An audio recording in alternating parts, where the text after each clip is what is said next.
C'est confirmé pour M. Paul Kagame. Le Rwanda est en train d'approcher à une disparition totale. Bande Kobokoye, la suite. Il y a M. Paul Kagame. La source révélée est lobby que non, Kagame a koufi. La source moussous. Et Zali Kolobapouete, M. Paul Kagame est en vie. Qui dit faux, qui dit vrai. Lelo Bokoyeba. Tout se paye ici bas. Mbote na baignon surtout bazui libaku malamu. Ya kola na biso na chaîne oyo ya bino ya Congolais des tata et des mames.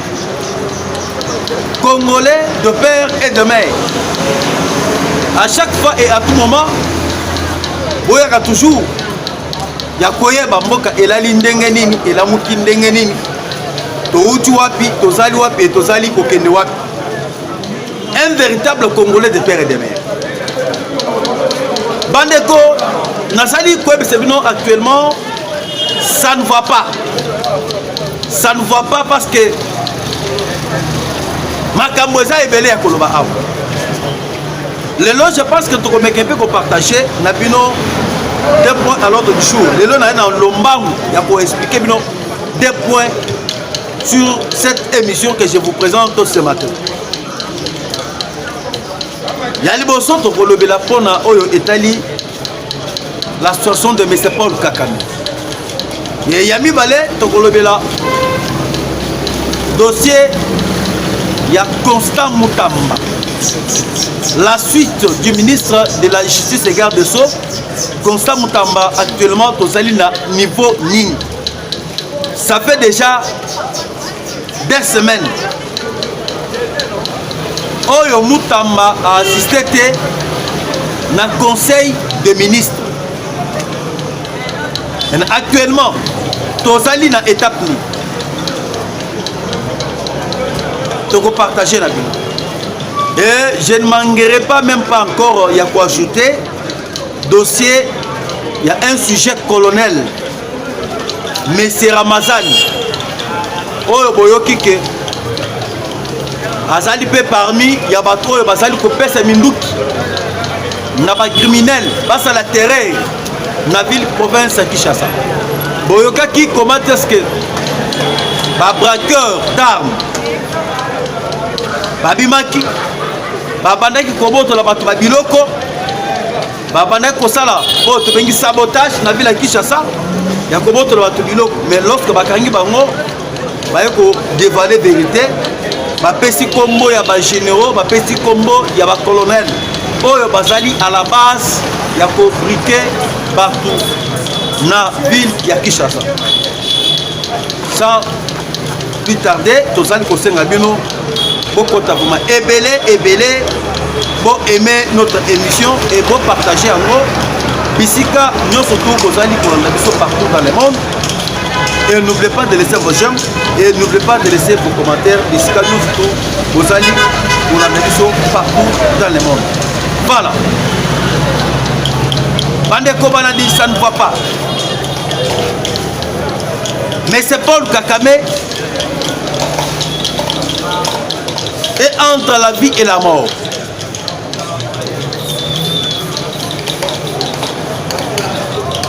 Mais il y a plusieurs chaînes qui confirment déjà sa mort.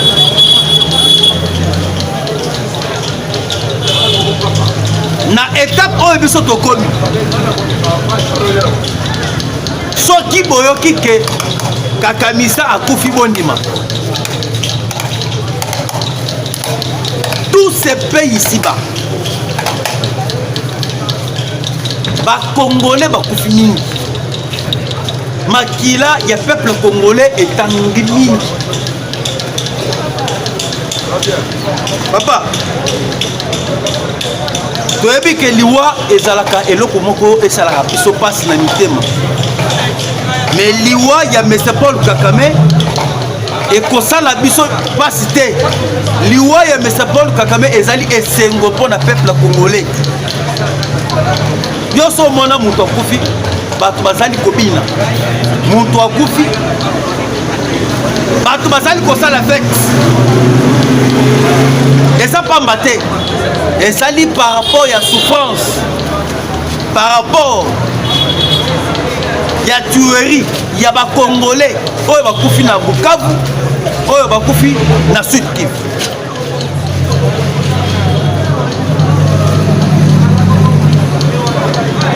Vous voyez que depuis le 8 juin 2025, M. Paul Kagame a été transféré à l'urgence na Munich. Munich, c'est précisément en Allemagne. Et lorsque ma mère Kuna, Makambo est comme très compliqué. Parce que bakene pona Makambo teli kobela na ye ya cerveau. Ngoni maladie ya oyo Kagame asali kobela. À 100%, c'est difficile mon toi bika. C'est difficile. Et au moment où je vous parle, tozali na chaîne ya ba allemande. Une chaîne allemande. La chaîne allemande autre bengi ya monene. Il y a un journaliste que nous appelons un journaliste Thomas Grillet. Thomas Grillet, c'est un journaliste belge. Et il a confirmé la mort de M. Paul Kagame.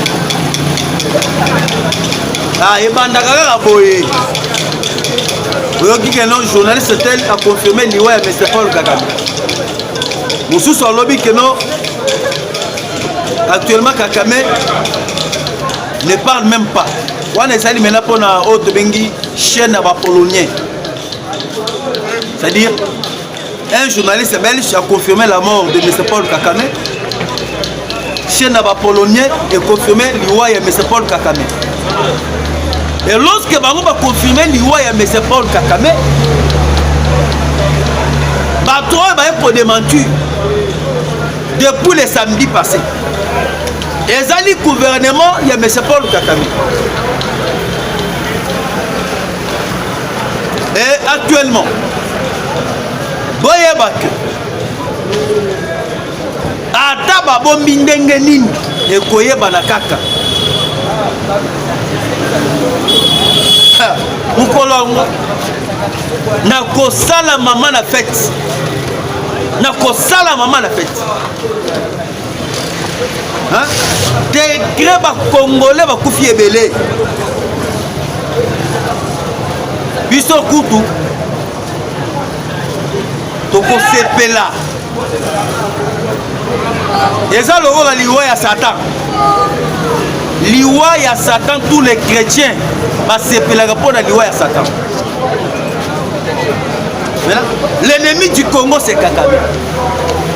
L'ennemi du peuple congolais c'est M. Paul Kagame. Ce qui est là à Koufi et c'est Ngoyabiso ba congolais. One day trouvé maintenant sort ya Kabila kozala ndenge. Sort ya Katumbi et kozala ndenge. Parce que actuellement boye baké Moto oyo azali kopesa ba Kabila makasi ba Kagame makasi c'est M. Paul Kagame. C'est noir c'est blanc. La disparition de M. Paul Kagame, ça sera la disparition de Kabila et ça sera la disparition de Katumbi. Mais actuellement je ne sais pas. Tout ce que les gens vous rencontrent, il y a que non. Batunyon Souana, Basali peuple congolais et Zali Okuta. Batunyon Souana, Komona Bakatumbi, ce sont des pions que Kagame a toujours utilisés. Et le je vous dis,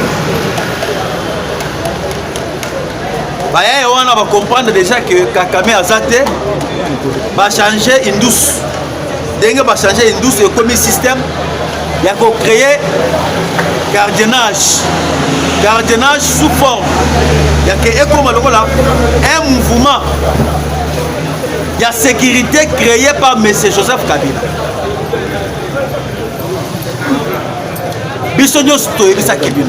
On avait dénoncé. Le président Félix Tshisekedi alors qui déjà Makambo. C'est M. Joseph Kabila qui est le patron de l'Alliance Fleuve Congo. Batebele batelemi pour contredire le président Tshisekedi. Voilà Tobengi. Les conglomérats des aventuriers. Va qualifier Tshisekedi comme Asali Tribal. Tshisekedi Asali Koko, c'est la M. Joseph Kabila Makambo. Maintenant, Lelo, vous avez suivi la déclaration. Il y a conseiller, il y a M. Joseph Kabila. Kikaya Karoubi aux États-Unis d'Amérique. Kikaya Karoubi a confirmé noir sur blanc que le patron du M23 c'est M. Joseph Kabila. Et pourquoi il a fait cette déclaration? Depuis qu'il a été l'endroit où il était aux États-Unis d'Amérique. Karoubi Kikaya a kendaki na mission aux États-Unis. Na mission oyo a kendaki na États-Unis d'Amérique. Ba kendaki na seul objectif ya ko étouffer qu'il y a États-Unis d'Amérique et la République démocratique du Congo. Et lorsque bango ba kendaki kuna basalaki na délégation oyo ezalaki représenté na batu ya Katumbi na batu ya M. Paul Kakame. Moïse Nyarugabo, c'est un pion utilisé par M. Paul Kakame. Kikaya Karoubi, c'est un pion qui représente M. Paul Kakame, M. Joseph Kabila. Olivier Kamitat, Asali pion, il y a Katumbi qui représente aux États-Unis d'Amérique. Et lorsque bango nyonso bakekuna basa la lobbying bakutana na administration américaine bakutana na quelques responsables il y a département américain. Et lorsque bakekuna baebisi bango nous n'avons pas de problème avec vous, nous allons signer les accords avec le Rwanda et la RDC parce que l'insécurité a un nom. L'insécurité, c'est M. Paul Kakame. Et lorsque baebisi bango bongo que nous puissions signer na Congo na Rwanda, yango boyoki Kikaya Karoubi abimi aux États-Unis d'Amérique, ya koloba kwete patron ya mouvement ya M23, patron ya Alliance Fleuve Congo ya AFC, c'est M. Joseph Kabila. La sous forme, il y a que tant qu'on le babongo pour que les Américains puissent comprendre que les mouvements il y a Kabila et les mouvements il y a M. Paul Kakame. C'est dans ce sens-là.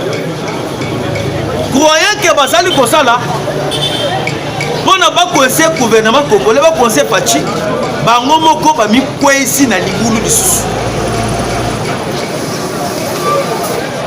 Ngai nasali koyebisa bino que UDPS a sali l'élite noble pendant 35 ans, une opposition sans armes na 37 ans. Biso toyebisi bango peke bakosala opposition il y a 37 ans na rébellion. Tala âge oyo Kabila azali na yango, tala âge oyo Katumbi azali na yango, soki azali opposition il y a rébellion il y a 37 ans akosuka boni ino moko boya nola Yo so mona militaire ya 70 azali kobunda. Un militaire de 80 ans azali kobunda. Dans l'âge ya Kabila. Kabila totalise à peu près 50 quelques. Katumbi azali na ba 50 quelques, 60 à 50 quelques. Donc à mati 37 ans ya opposition, ya rébellion to pesi to bakisi bango na bambula na bango. Est-ce que bakozala lisusu na courage ya komema munduki ya kokende kosala rébellion? Yango biso toyebisaki bino ke UDPS azali au pouvoir jusqu'à l'arrivée de Jésus-Christ. Fachi est au pouvoir ti mukolo Jésus-Christ akoya. Et le long nazali koyebisa bino bato wana basali partout moyen comment déstabiliser le président Félix. Na armée batie bamongo Angers bakwesa Fachi, armée est tombé le président Tshisekedi. Na kati ya ba institution du Congo, ils ont mis le moyen pour déstabiliser le gouvernement, pour déstabiliser les institutions du pays. Na Kinshasa batie pe bamongo ebele pour déstabiliser ville ya Kinshasa. Bango balobaki déjà makambo oyo on va faire tout et tout ya ko déstabiliser Kinshasa pour que Tshisekedi akoka ko gérer malamu te. Ezali makambo oyo bango balobaki déjà. Ezali eloko moko ya nouveau oyo biso toyebi yango te. Toyebi déjà makambo oyo bango basali kosala. Parlons pour na dossier à Moutamba tozali na niveau pour que bino bo comprendre que ba tambwisi ba mbongo ebele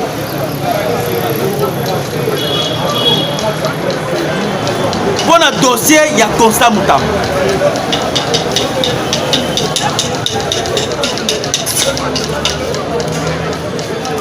Et loko bokoki koyeba ezali. Ça fait déjà des semaines. Basali conseil des ministres, Moutamba Basali absent.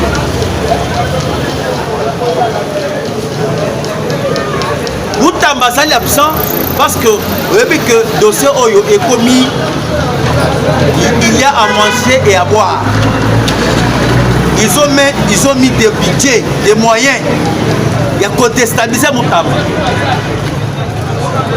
Actuellement, première étape, c'est là qui étape. Il y a instruction, il y a procureur général de la Cour de cassation pour la poursuite de Moutamba. Deuxième étape, la première étape, il y a poursuite judiciaire. Poursuite judiciaire. Il y a qui concerne pour la deuxième fois, il n'y a pas de député. Il y a une autorisation pour que la Moutamba dans la justice congolaise. Mais actuellement, lobby va député c'est Jacques. C'est Jacques Nandeng, c'est Jacques. Sur 363 députés de l'Assemblée nationale, les députés nationaux, c'est 363. 353 va voter pour que l'immunité ya Moutamba à la poursuite. C'est M. Vital Kamerhe qui est en action. Il y a qu'à soutenir les députés. Et les députés vont sacrifier Moutamba. Pour makambo oyo etali intérêt ya Vital Kamerhe. Pour makambo oyo etali pour intérêt ya M. Joseph Kabila. Et Moutamba a été sacrifié hier.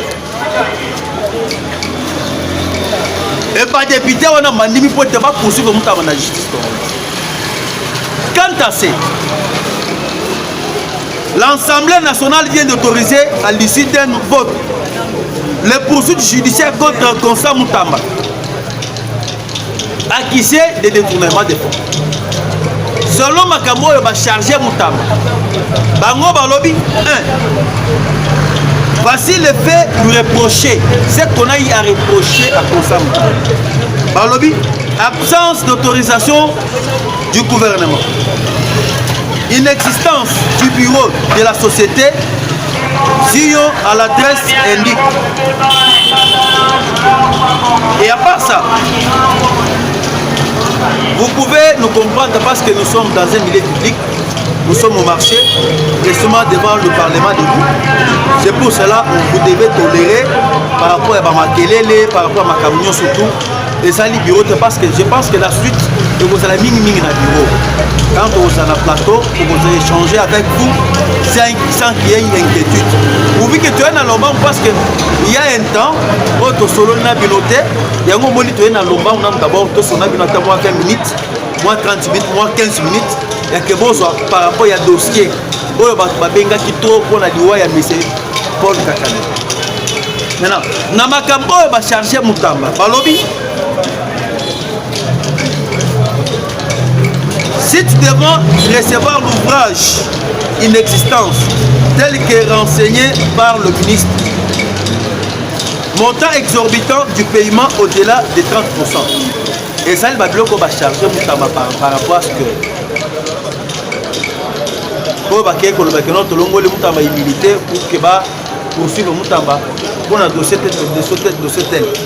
Maintenant, dans ces cas, ça demandera que tout ce qu'on a bien na prochaine émission. Maintenant, néanmoins, colonel Ramazani est cité dans plusieurs dossiers. Colonel Ramazani, c'est un officier militaire. Selon un braqueur surnommé au nom du Congo, Azali surnommé au nom du Congo, a dévalé à l'objet que non, Tozali na bato va pesa biso minduki pona ko botola bato ya biloko pona ko terroriser bato. Parmi bato wana oyo basali na kati ya makambo wana ezali colonel Ramazani. Colonel Ramazani nde azali ko pesa biso minduki. Dernièrement bomonaki na lemba bakena ko botola bato biloko. Un brader a perdu ba mongo ebele. Bakei na monga fula. Bakei ba botola bato su biloko bakei ko kanga bango kuna na IPT. Pas même PEM police militaire. Bakena ko botola bango biloko. Yango tango bakei ko kanga bango balobi biso bazali ko pesa biso minduki bato ba pesa biso minduki bazali c'est le colonel de Ramazani ya que tout déstabiliser ville province à Kinshasa. Oyo ka déjà que plan ezalaki makasi. Plan ezalaki makasi. Oyo bango balukaki mais ba komisa Kinshasa en insécurité. Lorsque ba komisa Kinshasa en insécurité, ba profiter basali coup d'état, ba profiter rébellion et koti na ville ya Kinshasa. C'est ça l'objectif. Yango biso tozali ko senga bino. On doit aimer la patrie. On doit aimer le pays. On doit aimer le président de la République. Tout ça, c'est le jeu de Katumbi. Katumbi na bakabila bazali na bango réseau mobima na kati ya armée. Bakanisaki ke Fati asali suivi, bakobeta Fati darda et bango bako récupérer masolo. Zéro na bango. Lelo Fati asali na pouvoir. Bakanisaki ke bakosala coup d'état mais coup d'état ici. Fati azali yanzana. On doit aimer le président, on doit soutenir la République démocratique du Congo. Merci Tokutana Nabino Mbalasima. Bye.